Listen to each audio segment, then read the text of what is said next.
आजकल social media पर आए दिन कोई ना कोई ट्रेंड वायरल होता ही रहता है।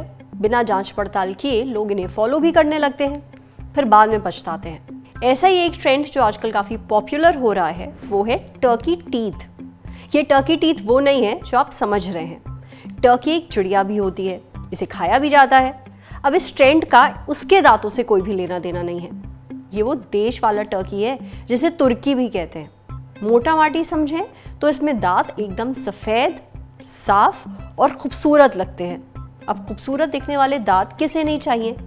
हमारे देश में भी कई लोग डेंटिस्ट के पास जाकर अपने दांत साफ करवाते हैं, उनको चमकवाते हैं, सफ़ेद करवाते हैं और उनका शेप बदलवाते हैं ताकि दांत ज़्यादा सुडौल लगे।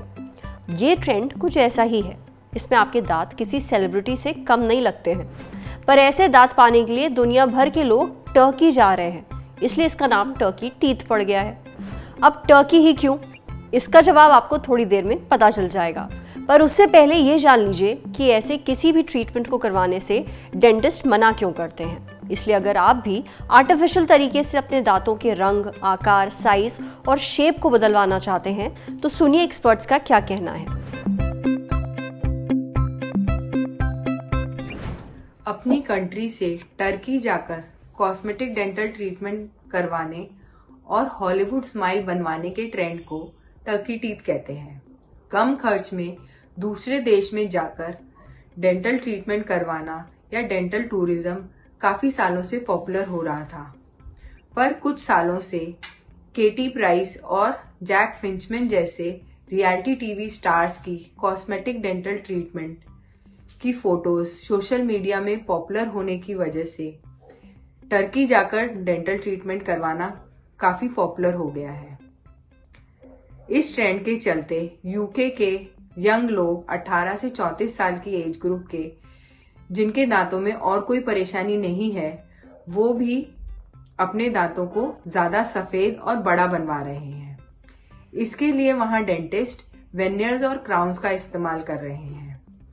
क्योंकि टर्की में यूके और बाकी देशों के मुकाबले ये इलाज सस्ता है, इस वजह से लोग टर्की जाके ये इलाज करवा रहे हैं।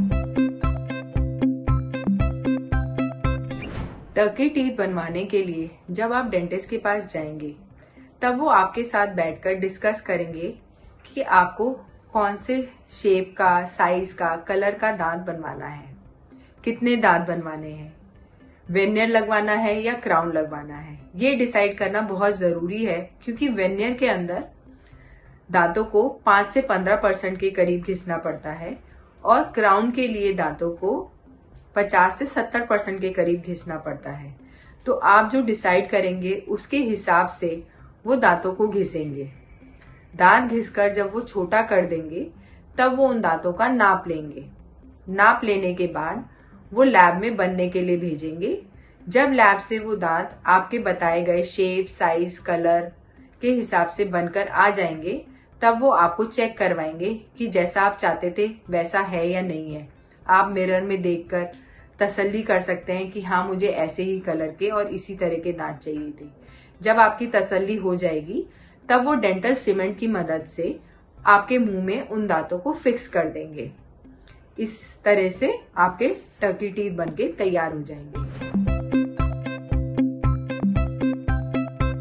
डेंटिस्ट टर्की टीथ ट्रेंड के लिए लोगों को सावधान कर रहे हैं क्योंकि टर्की में ये इलाज करवाने के बाद यूके वापस गए काफी लोगों में दांतों की कॉम्प्लिकेशंस देखी जा रही हैं, जिसकी वजह से वो लोगों को सलाह दे रहे हैं कि एक दूसरे की नकल करके या सोशल मीडिया ट्रेंड फॉलो करके बिना सोचे समझे जल्दीबाजी में ये इलाज ना करवाएं।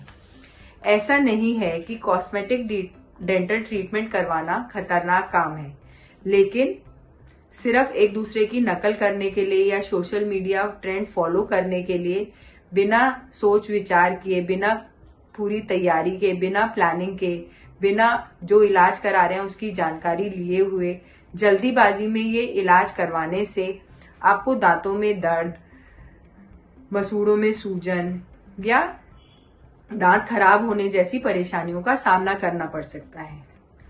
इस परेशानी से बचने के लिए इलाज शुरू कराने से पहले उसके लिए जो भी प्रिकॉशंस की जरूरत है, पहले और बाद में जिन चीजों का ध्यान रखना है, किस तरह के दांतों की जरूरत है आपको, आपके ऊपर कौन से दांत अच्छे दिखेंगे, कहीं ऐसा तो नहीं आप बिल्कुल जो सफेद दांत लगवा रहे हैं वो एकदम नकली दिखाई पड़े, फोटो में अच्छे दिखें बट नेचुरल लाइफ के अंदर आपको वो अजीब से दिखे। ये सब चीजों का ध्यान देते हुए ही इलाज करना है। किसी भी सर्जरी को करवाने से पहले आपको अपने डेंटिस्ट से वो सर्जरी कैसे की जाएगी, आपको उसकी जरूरत क्यों है, किस तकलीफ की वजह से वो सर्जरी की जा रही है, वो सर्जरी कौन करेगा, कितना समय लगेगा वो सर्जरी करने के बाद, वो सर्जरी के बाद कितने समय में आपका जख्म भरेगा, सर्जरी के बाद आपको किन किन बातों का ध्यान रखना है, आप किस तरह का खाना खा सकते हैं, आपको क्या प्रिकॉशंस लेने हैं, आपको कितने दिनों के बाद चेकअप के लिए आना है, अगर टांके लगाए गए हैं तो टांके कितने दिनों में निकाले जाएंगे, ये सब बातों का ध्यान देना है। और जब सर्जरी करने के बाद डेंटिस्ट आपको इंस्ट्रक्शंस देते हैं तो उन इंस्ट्रक्शंस को ध्यान से सुनना है और उन्हें फॉलो भी करना है। अगर आप कोई इंस्ट्रक्शंस भूल जाते हैं तो रिव्यू अपॉइंटमेंट में उसके बारे में आप पूछ सकते हैं।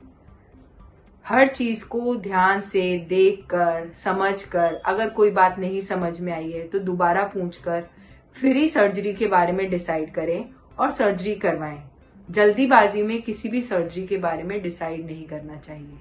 सोच समझकर, विचार करके, फैमिली में डिस्कस करके ही सर्जरी करवाना चाहिए। टर्की टीथ क्या है ये तो आपको समझ में आ ही गया होगा। अब सोशल मीडिया पर इसे देखा देखी अगर आप भी करवाने के बारे में सोच रहे हैं तो थोड़ा ठहर जाइए। सफेद और सुंदर दांतों की चाह में आप अपने दांतों का सत्यानाश भी करवा सकते हैं, इसलिए कोई भी ऐसा ट्रीटमेंट करवाने से पहले अच्छे से सोच समझ लें। अब बढ़ते हैं सेहत के अगले सेगमेंट की तरफ, तन की बात। जानिए क्या कफ सिरप प्रेग्नेंट होने में आपकी मदद कर सकता है। घर वालों और समाज के प्रेशर में आकर महिलाएं क्या क्या जतन नहीं करती प्रेग्नेंट होने के लिए। नीम हकीम के नुस्खों से लेकर दादी नानी के ट्रिक्स, इन सब में 90% तो बकवास ही निकलते हैं। खैर, आजकल एक ऐसी ही ट्रिक इंटरनेट पर काफ़ी छाई हुई है। ये ट्रिक दावा करती है कि ये औरतों को प्रेग्नेंट होने में मदद करेगी, यानी जो आसानी से प्रेगनेंसी नहीं हो पा रही है उसमें मदद करेगी। और ये ट्रिक है कफ सिरप, यानी कफ सिरप की मदद से प्रेग्नेंट होना। चकरा गए? समझाते हैं। ज़्यादातर कफ सिरप्स में एक चीज़ होती है जिसे कहते हैं गुआइफेनेसिन। इसका काम होता है लंग्स में फंसे कफ और म्यूकस को पतला करना। म्यूकस एक तरह का फ्लूइड होता है, थोड़ा गाढ़ा, जिसे आप बलगम भी कहते हैं अगर आपको कफ होता है तो। कफ सिरप उसे पतला करता है ताकि वो निकल सके, पर गुआइफेनेसिन का असर सिर्फ कफ तक सीमित नहीं होता है, ये सारे म्यूकस पर एक जैसा काम करता है, सर्विकल म्यूकस पर भी। अब आप पूछेंगे कि ये सर्विकल म्यूकस क्या होता है। सर्विक्स यानी बच्चेदानी का मुंह, इसके अंदर एक फ्लूइड बनता है जो डिस्चार्ज के रूप में वजाइना से बाहर भी निकलता रहता है। इस फ्लूइड को ही सर्विकल म्यूकस कहते हैं। ये जितना गाढ़ा होता है स्पर्म को अंडे तक पहुंचने में उतनी ज़्यादा दिक्कत होती है, और ये जितना पतला रहेगा स्पर्म उतनी आसानी से अंडों तक पहुंच जाएगा। अब इंटरनेट पर तैरती कई सारी थ्योरीज का कहना है कि कफ सिरप में मौजूद ये जो बहुत ही टंग ट्विस्टर है ना, गुआइफेनेसिन, ये सर्विकल म्यूकस को पतला करता है, इससे प्रेगनेंसी में आसानी होती है। पर क्या ये वाकई काम करता है? ये जानने के लिए हमने बात की डॉक्टर लवलीना नादिर से। उनका कहना है कि इस बात का कहीं भी कोई पुख्ता सबूत नहीं है, ना ही हमने अपने मेडिकल सर्कल में इस बारे में सुना है। यानी डॉक्टर लवलीना नादिर ये कह रही हैं कि उन्होंने कभी भी मेडिकल सर्कल में इस ट्रिक के बारे में सुना नहीं है। वो ये भी कहती हैं कि हम अपने पेशेंट को तो ये सलाह नहीं देंगे। हाँ, इंटरनेट पर कई सारी चीज़ें मौजूद रहती हैं, पर ज़रूरी नहीं है कि वो सारी सही हों या काम करती हों, इसलिए इंटरनेट पर पढ़कर किसी भी चीज़ को सच ना मान लें। समझे? अब बारी सेहत के आखिरी सेगमेंट की, खुराक यानी झकासी हेल्थ टिप। जानिए गुड़ और नींबू का पानी पीने के फायदे। नींबू और शहद के सेवन के फायदे तो आपने सुने होंगे, लेकिन क्या आप जानते हैं कि गुड़ और नींबू का पानी पीना कितना ज़्यादा फायदेमंद है? इसके बारे में हमें बताया डाइटिशियन रेखा गुप्ता ने। गुड़ में एंटीऑक्सीडेंट, जिंक और सेलेनियम भरपूर मात्रा में होता है, जो कि इम्यूनिटी बढ़ाने में मदद करता है। ये कोशिकाओं को डैमेज होने से भी बचाता है। और सिर्फ इतना ही नहीं, गुड़ मेटाबॉलिज्म को भी मजबूत बनाता है और इसमें विटामिन सी खूब होता है। पर कैलोरी के मामले में गुड़ और चीनी लगभग एक जैसे हैं, लेकिन गुड़ क्लियर विनर है क्योंकि इसके फायदे ज़्यादा हैं। इसलिए अगर गुड़ का इस्तेमाल किया जाए तो वज़न कम करने के साथ साथ सेहत को भी फ़ायदा पहुंचता है। पर हाँ, अगर आपको शुगर है, डायबिटीज़ है, तो ये जो ट्रिक है इसको अपनाने से पहले किसी एक्सपर्ट की सलाह ज़रूर ले लें। आज सेहत पर इतना ही। अगर आप एक डॉक्टर हैं, हमसे कुछ शेयर करना चाहते हैं, तो जो ईमेल आईडी इस वक्त आपको अपनी स्क्रीन पर दिख रही है उस पर हमें एक मेल भेज दीजिए। ये वीडियो फेसबुक पर देख रहे हैं तो हमारे फेसबुक पेज को लाइक करिए, यूट्यूब पर देख रहे हैं तो हमारे चैनल को सब्सक्राइब करिए, बेल आइकन पर ज़रूर क्लिक कर दीजिए ताकि जब भी हम कोई नया वीडियो अपलोड करें तो उसका नोटिफिकेशन आप तक सबसे पहले पहुंचे। और जाते जाते एक मज़े की बात सुनते जाइए।